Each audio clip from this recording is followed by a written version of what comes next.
Okay, so now that we've talked about images a little bit, we're going to talk about type. By the way, when we were looking at images and we were scaling this frame, remembering that we were doing Command Shift, click and drag to scale, one of the reasons that the frame is independent of the image is because it allows us to do what's called cropping the image down a bit with the frame. So what I'm doing there is just selecting with just my mouse and my selection tool, no keys or anything. I'm just selecting one of the handles on the frame and I'm moving it, and what that's doing is hiding part of the picture. If I hover over and grab this circle, I can move that picture into place. So it's not necessarily formal cropping. We're not going into Photoshop and doing what's called cropping to size before we bring the image into InDesign. We're just hiding part of the image. You can also call that masking. And that allows us to save the overall image, but make necessary adjustments if we'd like to. And it's useful because sometimes you need just a 1/4 of an inch worth of room, and you can close that up and again adjust the image if you want. If I wanted to get that back to the frame matching the image, that's again where we can go to the object menu, use our fitting selection, and fit the frame to the content. Okay, so there's a lot you can do with the independence between the frame and the image. Now, talking about text, of course, InDesign is a text program. It's text in the sense that its strength is very specific modifications to a body of text. And we'll be talking in future tutorials and lessons about changes we make to type. But we're just going to bring some type in here. So we're going to go to the type tool. So right now we're on the selection tool. We're going to go to the type tool, the T there. And anything that happens in InDesign has to happen using a frame. So I'm going to go and click and drag just to make a frame. Doesn't matter how big it is. And we're going to go to the type menu and down to fill with placeholder text. And what this is going to do is just give us some, it's Latin gibberish really, it's called lorem ipsum. It's just gibberish type, but it gives us something to work with. So I'll fill that with placeholder. Now if we had actual content, we would either be typing it in or we would be placing a Word document into this frame. So if I did want to place something in, I could go, have my cursor live in that text frame. I could go to File, Place, and I could actually choose a Word document that would fill that frame with the contents of the Word document. But I'm just using this type for our lesson here.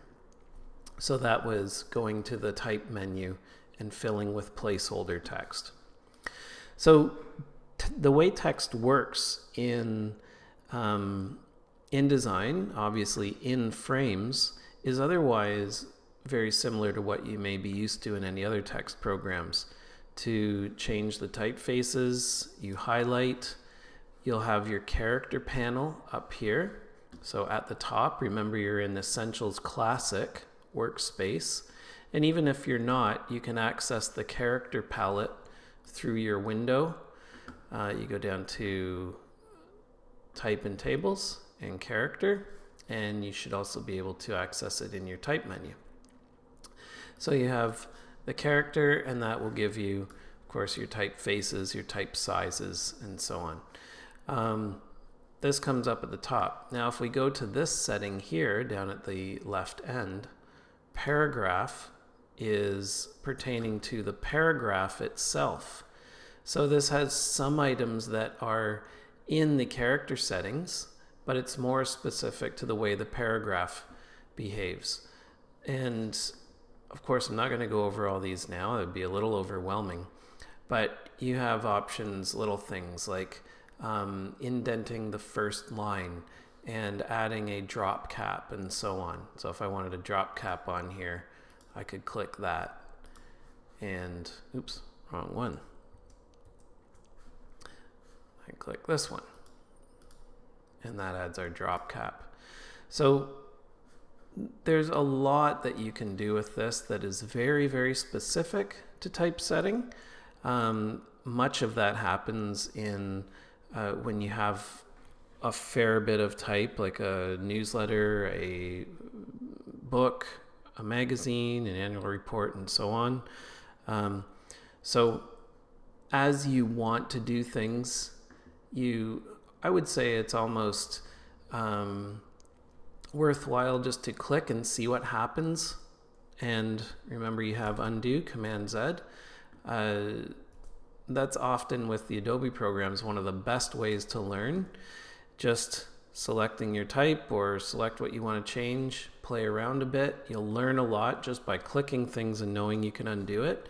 But when you're trying to be efficient, of course, there are ways to find out, looking it up, of course, asking me when there's something you want to do that we may not have covered. We're certainly not going to cover everything you can do. However, anything you want to do, we can definitely, I can definitely help you make that happen. Okay, so working with type, you're in the frame, you highlight, change the type, the size, and so on. Make sure you're going to the character settings versus paragraph settings. You have your alignment here. So if I wanted to change the alignment on this to be justified. Justified is when we have left and right aligned nicely. So I'll select all, Command A. And that selects everything in that frame. And then I'll change to justified with last line left. I'll just try and get it to notate here. It's not going to at the moment. So I'll choose that. Now you'd want to choose that one typically over the one with left line center and these others. Typically you're going to be using these two. Sometimes you'll use a line center. Again, those are ones to play around with and ask me if you're unsure. I'm going to let you know though, we love to see this. This looks really nice when things are aligned. I'm just going to press W there when the edges of the type are aligned.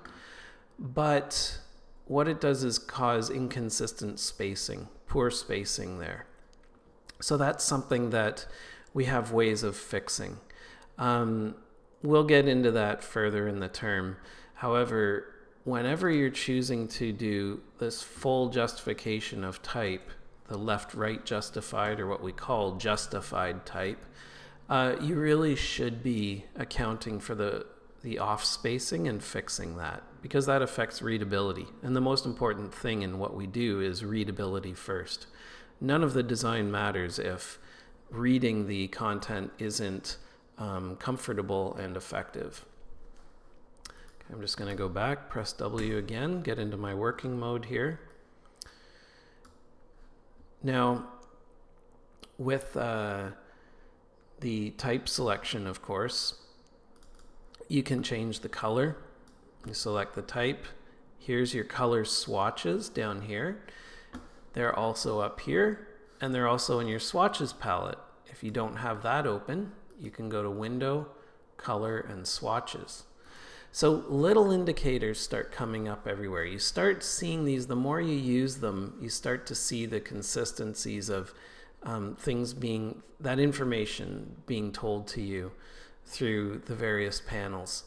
And we can change the color just by clicking, but you have to be a little more specific than just clicking on a swatch. You have to understand that you want to be changing the fill in not what we call the stroke or the outline. So I'm going to show you that quickly. This type, I'm going to go back, Command Z. This type right now, I'm going to highlight it all, or I could do Command A to be sure it's all highlighted. This type is filled black. Now what's showing me that is first up here in my character panel. I can see that it's a black fill. And this is the outline. It's always referred to as stroke. Anything with a border or a frame, a colored border, frame, or an outline is referred to as a stroke. A stroke is a line. We also have it here and here again. So if we want to change one of those, we have to make sure the correct one is activated. While you're learning this, the easiest way is up at the top in your character panel. That way you know you're purposefully working on the fill, and you're not mistakenly doing the stroke or the outline. If you wanted to change the outline, then of course you do that here.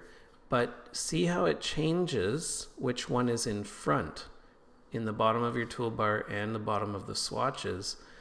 It has activated by bringing to the front whichever you're working on. So I had clicked on the stroke, and that's how it activated. I'll click on the fill again, and you can see they go back.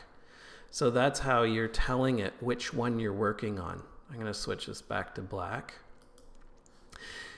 The thing with the Adobe programs, and like any other program really, you have to tell the program what you want to work on. You can't just click on the type. For example, if I just have nothing selected and I click the type fill and choose black or pink, whatever, it's not going to change because it doesn't know it's to be working on that.